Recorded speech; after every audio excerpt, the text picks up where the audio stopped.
dengarlah ucapan Presidennya akhir. Tuan-tuan jangan berganjak. Kalau tuan-tuan berganjak, bermakna ucapan kita membujur lalu melintang patah, lawan tetap.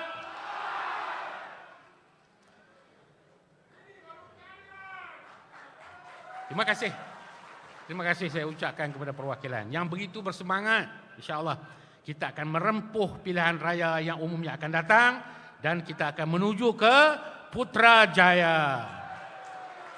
Jadi tanpa melengahkan masa, saya ingin mempersilakan Saudara Fahmi selaku pengarah komunikasi untuk menyampaikan ucapan penggulungan selama 7 minit. Saudara Fahmi dipersilakan.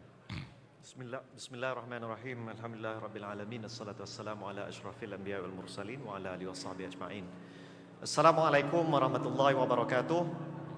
Salam sejahtera, salam perjuangan, salam reformasi. Nama berita Kopi Bosian. Wong Pengyu Tan Sahau, saudara-saudari Gili Panakam. Sawadikap. Datuk Seri Presiden, Datuk Seri Dr. Wan Azizah, Datuk Pengerusi Tetap, para perwakilan, alhamdulillah rabbil alamin. Bersyukur kita kehadrat ilahi kerana dapat berada di sini hari kedua Kongres ke-16. Sebagai pengarah komunikasi, saya sudah pasti melihat apa yang berlaku sekarang ni sebagai langkah permulaan kita untuk bersiap sedia menuju PRU ke-15. Kita perlu ingat ada di kalangan musuh-musuh kita yang nakkan PRU sekarang.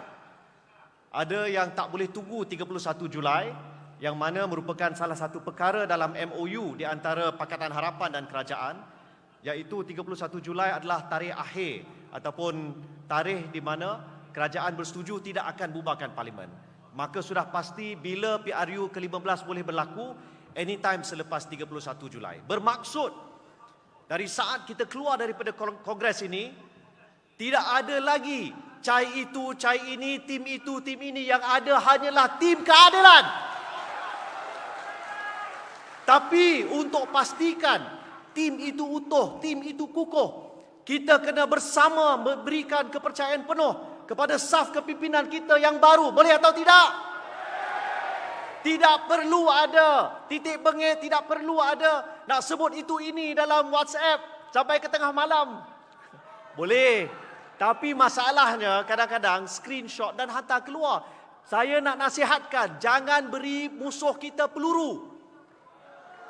Saya sangat terkilat dengan tindakan beberapa di kalangan kita yang buat laporan polis, yang buat laporan ROS. Kenapa serahkan leher tengkuk kita kepada musuh? Kita tahu mereka risau. Dengan adanya Datuk Seri Anwar Ibrahim dan saudara Rafizi Ramli, ini adalah kekuatan yang paling kuat yang boleh menyiapsediakan keadilan untuk menerajui Putrajaya. Jadi tuan-tuan, puan-puan, saya nak ingatkan semua, dalam MPP yang baru, lembaga disiplin tidak boleh, minta maaf, ni pengerusi lembaga disiplin sebelum ni, tak boleh duduk diam.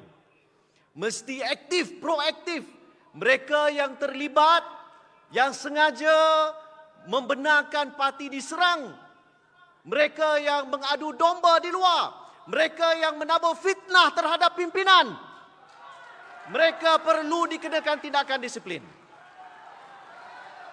Dan sebagai pengarah komunikasi, saya nak ucapkan terima kasih kepada Datuk Seri Presiden kerana telah memberi kepercayaan kepada saya. Saya telah berkhidmat sejak 2013. Bila bubar, maka saya bukan lagi pengarah komunikasi. Jika pimpinan merasakan ada apa-apa yang saya boleh bantu selepas ini, boleh maklumkan, ya, boleh PM tepi. Tapi yang penting, kita yang menang, kita yang kalah, rakyat kat luar tak tengok jawatan kita. Rakyat di luar nak tahu apa khidmat bakti kita. Maka jangan kira, jangan fikir aku pegang jawatan apa. Fikirlah apa yang kita boleh bantu untuk menangkan keadilan.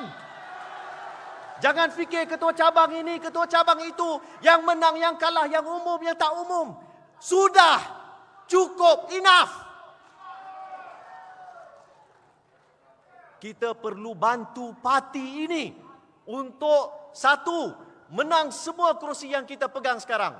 Dua, menang kembali semua kerusi yang telah khianat kita. Kita perlu tamatkan riwayat politik kata-kata ini. Dan kita perlukan JPRP dan pimpinan yang baru menyatakan kepada kita kerusi-kerusi strategik yang mana kita perlu tumpu 100% untuk kita menang, memberikan keadilan, kekuatan untuk menjadi tunggak di Putrajaya, insya-Allah. Saya berasa emosi sebab memang dia di hari-hari terakhir ini ramai yang menyatakan pandangan. Tapi kita perlu ingat, kita membuat keputusan dalam jamaah. Biarlah proses membuat keputusan itu di dalam jamaah. Dan setelah keputusan itu dibuat, kita semua bertanggungjawab untuk to defend the decision that we have made. Kalau tak setuju, tak setujulah dalam mesyuarat. Bila keputusan telah dibuat, bab hadir tak hadir itu pun penting juga. Jadi jangan tak hadir tapi bangkang di luar. Hadir mesyuarat. Saya nak sebut antara yang paling, selain daripada Datuk Seri Presiden, antara yang paling kerap hadir mesyuarat MPP adalah saudara Zahir Hassan. Ada tak dia? 34 dari 34. Ni pengerusi wilayah ni.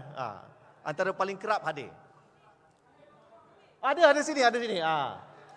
Antara yang paling kerap hadir. Ya.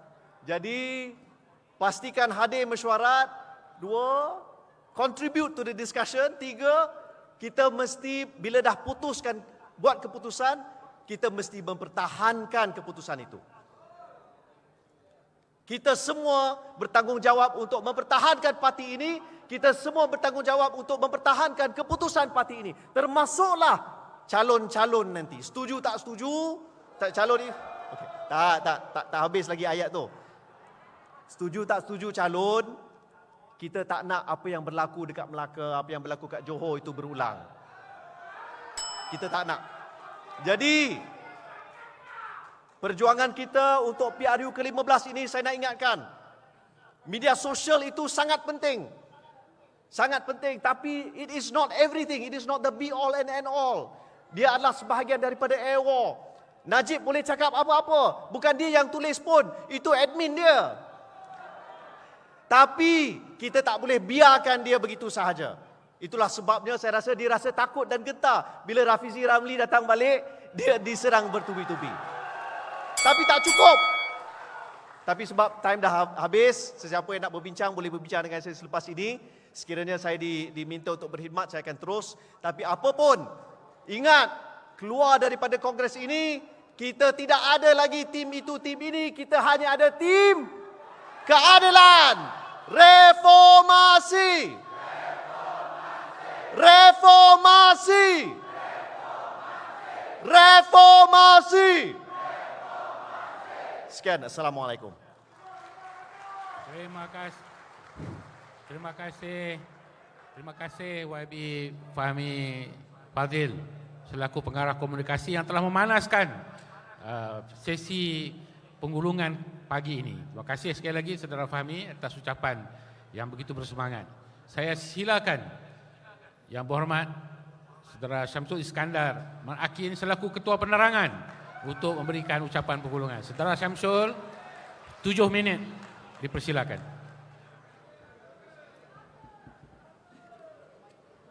Bismillahirrahmanirrahim. Alhamdulillahirabbil alamin. Wassalatu wassalamu ala asyrafil anbiya'i wal mursalin wa ala alihi wa sahbihi ajma'in. Assalamualaikum warahmatullahi wabarakatuh dan salam sejahtera, salam reformasi, salam perjuangan. Terima kasih Datuk Pengerusi Tetap yang kita kasihi, Yang Berhormat Presiden, Yang Berhormat